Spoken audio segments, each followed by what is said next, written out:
Ես որ ասում էի, որ հայ առաքելական եկեղեցու որոշ սպասավորներ եւ մասնավորապես Բագրատ Գալստանյանը իմ մոտ ավելի շատ ինչ որ ջիհադիստ տերորիստի տպավորություն է թողնում ու կամ իր աուրայով իր կեցվածքով ավելի շատ ինչ որ ջիհադիստ է հիշեցնում, քան հայ առաքելական եկեղեցու սպասավոր, նրա հետևորդներն էլ ինչ որ մարտլավիկ ջիհադիստներ են հիշեցնում, շատերը ասում էին ոնց կարելի է այդպես բան ասել հայ առաքելական եկեղեցու սպասավոր։ Խնդրում եմ ուղղակի նայեք այս տեսանյութը, որտեղ խոսում է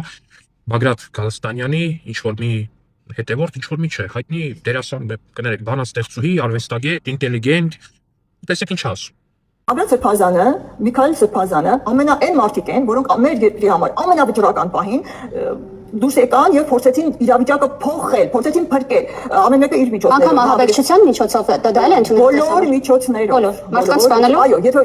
երբ քո երկիրը կործանվում է, դու բոլոր միջոցներով։ Այսինքն Բագրատական ամենաինտելեկտուալ սերուցքային ներկայացուցիչների համար այդպես